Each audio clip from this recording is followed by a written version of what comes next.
अस्सलाम वालेकुम जी फ्रेंड्स। आज का जो हमारा टॉपिक है वो पैकिंग फ्रैक्शन। हम लोगों ने सॉलिड स्टेट फिजिक्स की सीरीज स्टार्ट की है। इस सीरीज में आज जो हमारे पास वीडियो नंबर 3 है पैकिंग फ्रैक्शन। तो आने वाली वीडियोस में इन टॉपिक्स पर भी बात करने की कोशिश करेंगे। ये देखते जाएँ। ये हमारे पास SP1 सॉलिड स्टेट फिजिक्स 1 की मुकम्मल सीरीज़ है। तो इस वक्त पर हम आने वाली वीडियोस में बात करने की कोशिश करेंगे। तो आइए आज के टॉपिक को स्टार्ट करते हैं। बिस्मिल्लाहिर्रहमानिर्रहीम सल्लल्लाहु अला मुहम्मद सल्लल्लाहु अलैहि वसल्लम। अगरचे हम डिटेल में ये डिस्कस कर चुके हैं कि सॉलिड स्टेट फिजिक्स क्या होता है, क्रिस्टल लेटिस क्या होता है, इसमें जो क्लोज पैकिंग है वो क्या होती है, इस पर हम डिटेल में पहली वीडियो में बात कर चुके हैं। यानी कि सॉलिड एक गैस होती है, लिक्विड होती है, गैस सॉलिड होता है।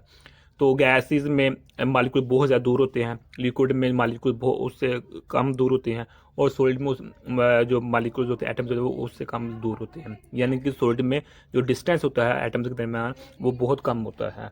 तो पहले इसको समझने से पहले हमें क्लोज पैकिंग का पता होना चाहिए। क्लोज पैकिंग का यही मतलब है कि एक सॉलिड है, जब हम सॉलिड का नाम लेते हैं, किसी क्रिस्टल का नाम लेते हैं, किसी मटेरियल का नाम लेते हैं, तो हमारे ज़हन में आ जाती है कि ये सॉलिड है। इसके दरमियान जो एटम्स होंगे वो क्लोजली होंगे, एक दूसरे के करीब करीब होंगे, और एक डेफिनेट इनकी जो ना एक शेप होगी, शक्ल होगी। ओके, एक क्या होगा, डिस्टेंस होगा इनके में, और स्मॉल डिस्टेंस होगा। इसको हम क्लोज पैकिंग ऑफ एटम्स कहते हैं सॉलिड स्टेट फिजिक्स में। ये हम ऑलरेडी जानते हैं। तो अब पैकिंग फ्रैक्शन क्या है? अच्छा, मज़ेदार बात इसमें यह है कि जो क्रिस्टल, जो मटेरियल हम ले रहे हैं, उसमें एटम्स के दरमियान इंटरेक्शन होनी चाहिए, अट्रैक्टिव इंटरेक्शन होनी चाहिए, प्यार मोहब्बत वाली होनी चाहिए। ये ना हो कि जो एटम्स एक दूसरे को एक दूसरे को रिपेल करते हों, वो दूर भगाने के लिए। ऐसा नहीं होना। हाँ, अगर है ये फोर्सिव, अगर ये रिपल्सिव फोर्सिव है, तो इसके मुकाबले में जो अट्रैक्टिव फोर्स है उसको ज़्यादा होना चाहिए, इसको डोमिनेंट होना चाहिए, ताकि जो मेरे पास क्रिस्टल एक क्लोज पैक में रहे। तो हम जानते हैं 99% मेरे पास क्रिस्टल वही होते हैं जिसमें हम यानी किसी आम आंख से जिन क्रिस्टल को देखते हैं हम कहते हैं यार ये मटेरियल है, क्रिस्टल मटेरियल है। ये इसमें जो एटम्स के दरमियान स्पेसिंग है वो एक डेफिनेट स्पेस पर है। तो इनमें जो एटम्स हैं वो दूर दूर नहीं है, बल्कि एक डेफिनेट डिस्टेंस पर है। खैर, बातें हम पैकिंग फ्रैक्शन पर। पैकिंग फ्रैक्शन का जो हमारे पास फार्मूला है उसको हम देखते हैं। पैकिंग जो हमारे पास वो है, हमारे पास है volume of all atoms in unit cell divided by volume of unit cell. कि एक हमारे पास क्रिस्टल, हम जाने क्रिस्टल कैसे बनता है कि एक क्रिस्टल में यूनिट सेल होते हैं, एक यूनिट सेल को मिलाते जाएं, उसके साथ मिलाते जाएं, या कि तमाम यूनिट सेल को जब हम इकट्ठा कर देते हैं तो हमारे पास एक क्रिस्टल बनता है। तो जो हमारे पास एक यूनिट सेल में, ये यानी कि यूनिट सेल क्या है, एक पोर्शन है, एक स्मॉल पोर्शन है क्रिस्टल का। तो एक यूनिट सेल में कितने एटम्स हैं उसका वॉल्यूम को हम ऊपर लिखेंगे, और उसी सेम सिंगल जो सेल है, यूनिट सेल है, उसका वॉल्यूम को हम नीचे रखेंगे। तो हम उसको डिवाइड करके पैकिंग फ्रैक्शन आ जाएगी। जिस तरह नाम से पता लग रहा है, फ्रैक्शन है, इधर ब्रैकेट है हमारे पास। यानी कि इन सिंपल वर्ड हम यही कह सकते हैं कि जो स्पेस, वो परसेंटेज, ये परसेंटेज ही है ना हमारे पास, जो इसका आंसर आएगा वो हमारे पास परसेंटेज में ही निकलेगा ना। तो जो percentage of spaces filled by particles in a unit cell, के उसी सेम यूनिट सेल में जो पार्टिकल्स से फील्ड होते हैं स्पेसिस, उसकी जो परसेंटेज होती है उसको हम पैकिंग फ्रैक्शन का नाम देते हैं। तो अब इसकी एक छोटी सी एग्जांपल लेते हैं। एग्जांपल हम जो है सिंपल क्यूबिक है उसको हम लेते हैं। तो ये मेरे पास है सिंपल क्यूब। ओके, तो ये मेरे पास हो गया।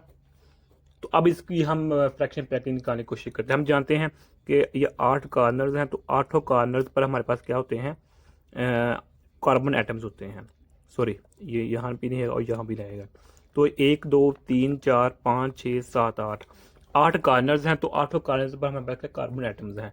तो अब हम ऑलरेडी कई मरतबा ये डिस्कस कर, सॉरी, नेक्स्ट वीडियो में हम इस बात को डिस्कस करेंगे डिटेल में। वो बात ये है कि जो ये एक कार्बन एटम है, इसका जो पोर्शन है वो 1/8 है, 1/8 है, 1/8, 1/8, 1/8, 1/8, 1/8 और 1/8 है। यानी कि एक जो कार्नर पर जो कार्बन है वो तमाम कार्नर से कंट्रीब्यूट में है, मुंसलिक है, कनेक्टेड है।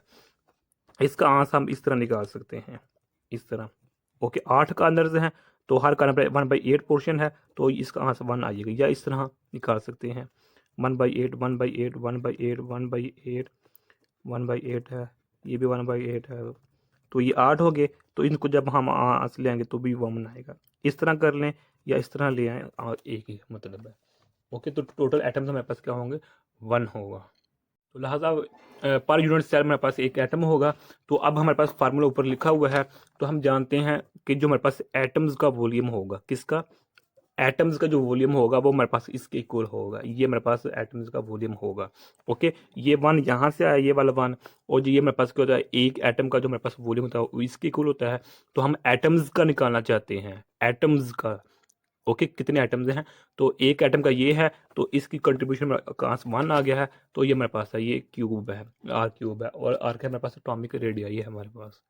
तो अब इसको हम किस तरह सोल्व करेंगे, ये हमारे पास जो ऊपर वाला पोर्शन है, ये जो इसका आंसर आ गया। अब हमने वॉल्यूम ऑफ यूनिट सेल निकालना है, कि यूनिट सेल का वॉल्यूम हम निकालते हैं। वॉल्यूम हमारे पास ये होता है। ओके, ये वॉल्यूम होगा, ये लेंथ है, ये भी लेंथ है, ये भी लेंथ है।